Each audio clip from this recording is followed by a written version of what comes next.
Hello बच्चों, JEE main 2024 का question है 8 अप्रैल सेकेंड शिफ्ट का। A proton and an electron have same de Broglie wavelength if K P and K E be the kinetic energies of proton and electron respectively, then choose the correct relation. Kinetic energy relation बताना है हम लोगों को। ठीक है, देखिए relation क्या होगा, यहाँ से एक बार फाइंड करते हैं हम लोग इसको। तो de Broglie wavelength of proton is equal to de Broglie wavelength of electron, क्योंकि ऐसा बोला गया है कि दोनों आपस में इक्वल है। ठीक है,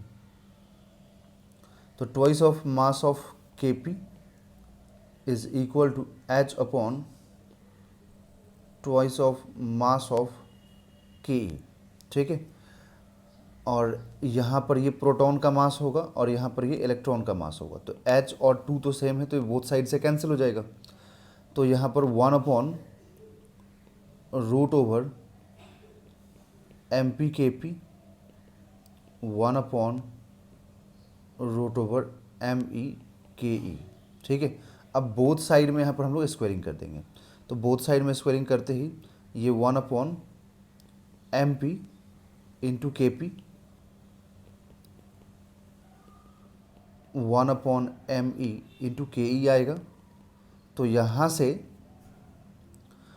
से हम लोग को मिलेगा K E upon K P is equal to, cross multiplication कर दीजिए, के ई को इधर लेके आइए और एम पी को इधर लेके चले जाइए, M P upon M E. ठीक है, तो यहाँ से एक चीज़ तो क्लियर है ना कि मास ऑफ प्रोटॉन क्या होता है, बहुत ज़्यादा होता है किसके रिस्पेक्ट में, मास ऑफ इलेक्ट्रॉन के रिस्पेक्ट में। ठीक है ना, क्योंकि मास ऑफ जो इलेक्ट्रॉन होता है वो 9.1 इंटू 10⁻³ होता है, जबकि प्रोटॉन का ऑर्डर 10⁻27 होता है। ठीक है, तो इसलिए प्रोटॉन का जो मास होता है बच्चों वो ज़्यादा होता है, बहुत ज़्यादा। इसलिए हम क्या बोलेंगे, बहुत ज़्यादा होता है किसके रिस्पेक्ट में, इलेक्ट्रॉन के रिस्पेक्ट में। इसलिए हम क्या बोलेंगे कि जो रेशियो है ना वो 1 से बहुत ज़्यादा बड़ा आएगा, 1 से बहुत बड़ा वैल्यू आएगा यहाँ पर, रेशियो लगभग 10,000 टाइम्स ज़्यादा आएगा।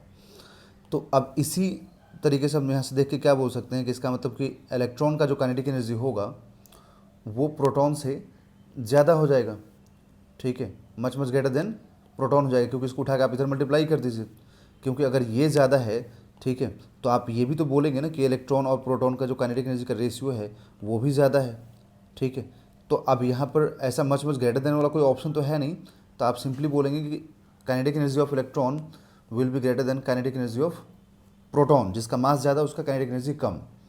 ठीक है, तो ऑप्शन नंबर यहाँ पर देखा जाए तो option number 3 is a right answer.